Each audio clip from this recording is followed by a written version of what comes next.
같이 보실 말씀은 사무엘상 2장 22절로 36절까지의 말씀입니다. 한 목소리로 합독하시겠습니다. 엘리가 매우 늙었더니 그의 아들들이 온 이스라엘에게 행한 모든 일과 회막문에서 수종드는 여인들과 동침하였음을 듣고 그들에게 이르되 너희가 어찌하여 이런 일을 하느냐? 내가 너희의 악행을 이 모든 백성에게서 듣노라. 내 아들들아 그리하지 말라. 내게 들리는 소문이 좋지 아니하니라. 너희가 여호와의 백성으로 범죄하게 하는도다. 사람이 사람에게 범죄하면 하나님이 심판하시려니와 만일 사람이 여호와께 범죄하면 누가 그를 위하여 간구하겠느냐 하되 그들이 자기 아버지 말을 듣지 아니하였으니 이는 여호와께서 그들을 죽이기로 뜻하셨음이더라. 아이 사무엘이 점점 자라매 여호와와 사람들에게 은총을 더욱 받더라. 하나님의 사람이 엘리에게 와서 그에게 이르되 여호와의 말씀에 너희 조상의 집이 애굽에서 바로의 집에 속하였을 때에 내가 그들에게 나타나지 아니하였느냐? 이스라엘 모든 지파 중에서 내가 그를 택하여 내 제사장으로 삼아 그가 내 제단에 올라 분향하며 내 앞에서 에봇을 입게 하지 아니하였느냐? 이스라엘 자손이 드리는 모든 화제를 내가 내 조상의 집에 주지 아니하였느냐? 너희는 어찌하여 내가 내 처소에서 명령한 내 제물과 예물을 밟으며 내 아들들을 나보다 더 중히 여겨 내 백성 이스라엘이 드리는 가장 좋은 것으로 너희들을 살찌게 하느냐? 그러므로 이스라엘의 하나님 나 여호와가 말하노라. 내가 전에 내 집과 내 조상의 집이 내 앞에 영원히 행하리라 하였으나 이제 나 여호와가 말하노니 결단코 그렇게 하지 아니하리라. 나를 존중히 여기는 자를 내가 존중히 여기고 나를 멸시하는 자를 내가 경멸하리라.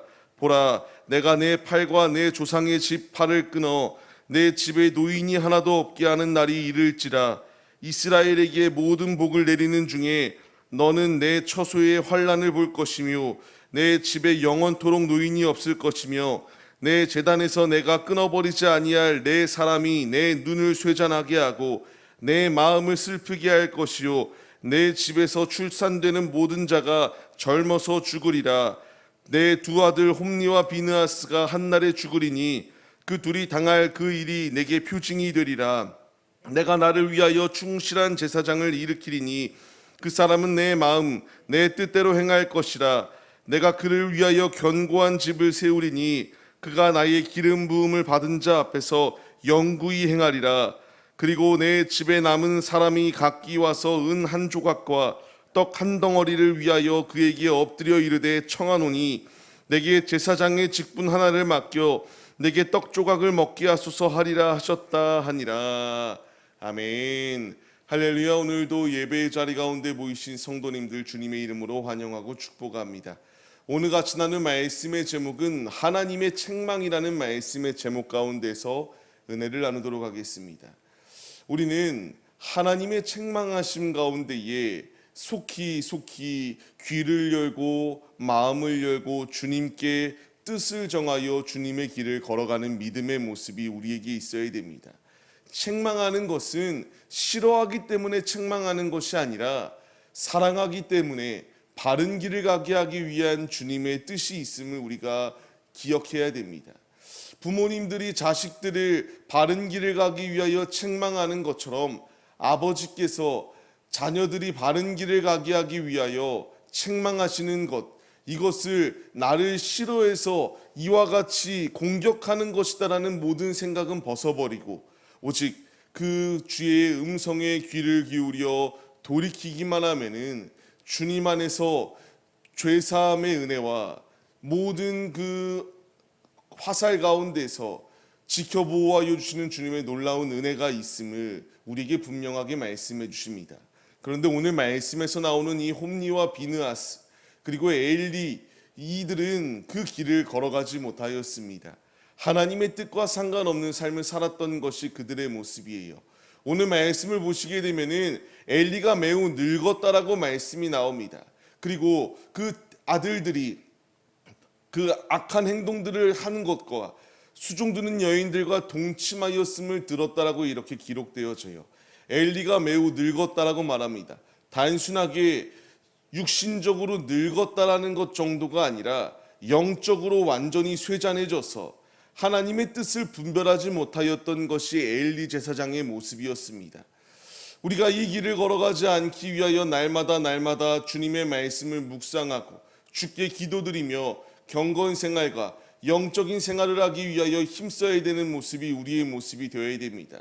엘리의 대제사장이 하나님의 뜻과 상관없이 자신의 생각대로 삶을 살아가기 시작하니까 한나가 기도할 때에 술 취하였다고 판단하였고 하나님께 기도하지 아니하였던 모습이 그의 모습이었습니다.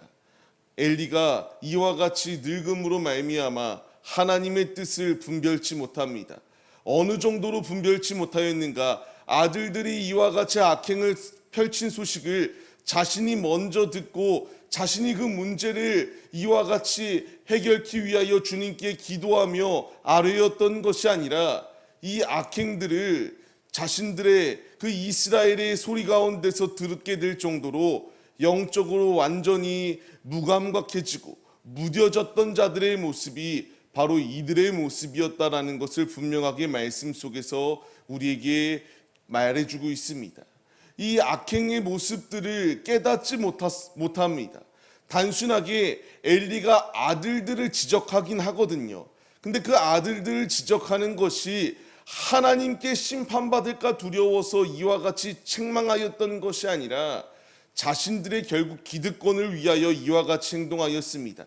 말씀을 보게 되면은 엘리는 하나님 사랑하기보다 자신들의 아들들을 사랑하였기 때문에 그 제사장의 직분을 그냥 유지시키기 위하여 행동하였습니다.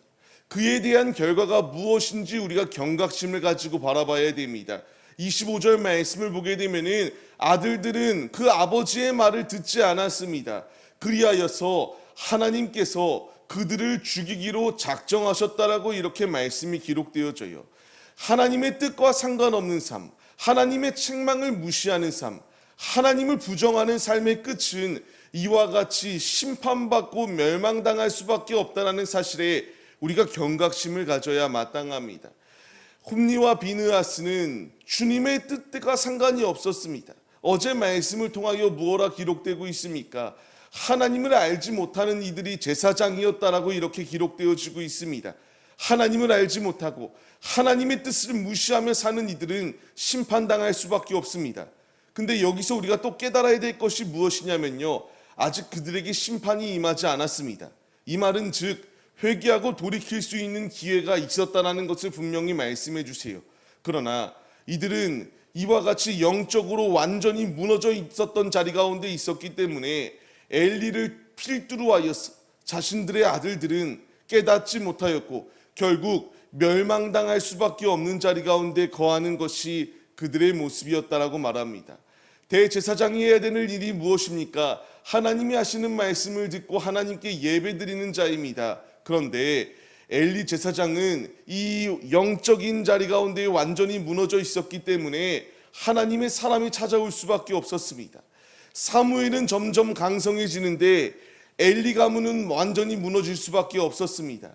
우리는 이 무너지는 자리가 아니라 날마다 나의 신앙이 견고해지는 믿음의 자리 가운데로 나아가야 마땅합니다. 오늘의 삶, 주님이 우리를 부르셨습니다. 오늘의 삶, 주님이 우리에게 승리의 길을 걸어가라고 말씀하시고 있습니다. 점점 더 폐위되어지고 망가져가고 있는 이 엘리 가문과 같은 죄악의 모습이 아니라 오직 믿음으로 서서 하나님께 인정받고 사람들에게도 인정받는 믿음의 사람이 우리의 모습이 될 것을 명령하시는 주의 음성에 우리가 깨달음을 얻어야 됩니다. 앞서 말씀드렸던 것처럼 엘리 제사장의 가문은 하나님의 뜻대로 삶을 살지 아니하여서 결국 심판과 멸망을 당하는 소식을 하나님의 사람을 통하여 이야기 듣게 됩니다. 그럼에도 그들은 깨닫지 못하였습니다. 주님이 분명히 무엇라 말씀하시나요? 30절 말씀을 통하여 나를 존중히 여기는 자는 존중히 여김을 받고 멸시하는 자는 똑같이 경멸히 여길 것이다라는 것을 분명하게 주님이 말씀하십니다. 결국 가문이 끊기게 되는 이 안타까운 상황이 가정 가운데 임할 수밖에 없게 됩니다. 이제 우리가 이 말씀의 깨달음을 얻어서 이들의 모습에 전철을 밟는 것이 아니라 믿음으로 사무엘과 같이 주님께 중심을 드리는 모습이 우리에게 있어야 마땅합니다. 사울의 모습을 생각해 보십시오. 하나님의 마음에 부합하지 아니한 삶을 살아갈 때에 폐위되게 되고 다윗이 세워지게 되었습니다. 엘리 대제사장 역시 하나님의 뜻과 상관없이 자신들의 기득권을 위하여 삶을 살 때에 결국 폐위되게 되고 사무엘을 세우시는 하나님의 뜻이 있게 됨을 발견하게 됩니다. 나 역시 하나님의 뜻과 상관없게 되면은 이와 같이 폐위될 수밖에 없습니다. 왕 같은 제사장으로 부름을 받은 우리는 날마다 영적으로 기민함을 가지고 있어야 되고 귀를 열고 언제 주님이 나에게 말씀하시든 그 음성대로 살겠노라고 하는 결단이 우리에게 있어야 됩니다. 우리가 이 분명한 말씀을 잊지 마시고 영적으로 아둔한 자리가 아니라 깨어 있어서 날마다 주의 말씀에 순종하여 주님의 뜻을 성취시키기에 앞장서는 사명자들의 모습이 되시기를 주님의 이름으로 간절히 축원합니다. 말씀을 맺겠습니다. 주님의 마음에 합하여 삶을 살아갈 때에 주님이 우리를 높여주십니다. 죄악된 자리 가운데 거하는 것이 아니라 나의 모든 육신의 것은 배설물과 같이 여기고 주님이 주시는 신령한 은혜를 사모하며 오늘 하루도 주님 안에 거하여 주님의 이 경고하심 가운데 깨달음을 얻어 돌이키기만 하면은 주님 안에 살 수 있는 은혜가 예비되어져 있음을 기억하며 오늘도 힘차게 주님이 주시는 힘으로 승리하시는 하나님의 왕 같은 제사장으로 부름을 받은 우리 모두의 모습이 되시기를 주님의 이름으로 간절히 축원합니다.